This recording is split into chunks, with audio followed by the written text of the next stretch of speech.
yang kita penuh arti, jalan jauh tak pernah sepi, demi ilmu dan hidup ilahi, terjaga semangat dalam hati.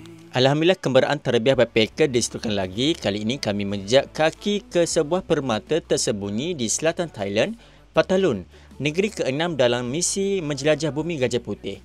Bermula dari Terengganu, kami menempuh lebih 600 km perjalanan darat demi satu tujuan.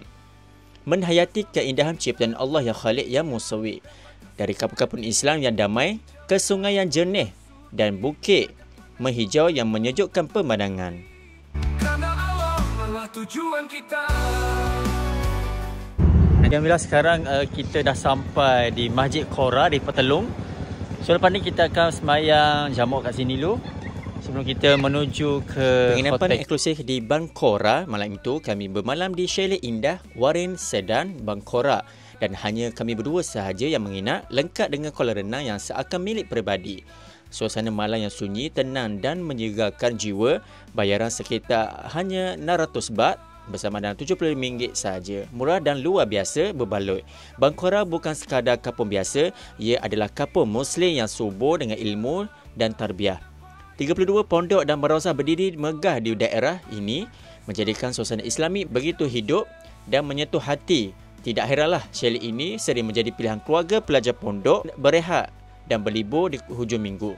Selesai kita check-in masuk dan malam tu menjema, kami keluar mencari juadah mahalan, namun kebanyakan kedai sudah tutup saat jam 9 malam. Alhamdulillah, rezeki kami bertemu roti canai telur susu. Ringkas namun cukup membahagiakan. Selesai makan, kami kembali dan menyelam dalam kesyahduan malam. Mandi-mandi dalam kolam renang ditemani bulan dan bintang. Malam itu alam seperti meminjamkan ketenangan buat kami berdua sahaja. Pagi segar, jiwa lakar. Cabaran pagi esoknya sebelum check out, kami menyelam sekali lagi biar tubuh segar dan jiwa siap untuk cabaran sunyi. Destinasi kami sunyi ke Namodeng Bamboo Rafting, antara lokasi eko pelancungan terbaik di Patalun. Sebelum kami menuju ke sana, kami sarapan pagi dulu, nasi kerabu dengan daging goreng. Dan selepas ini kami akan beraktiviti canoe rafting sejauh 7 km dari atas menyusuri sungai jernih di apit hutan tropika dan batuan selamu jadi yang memukau.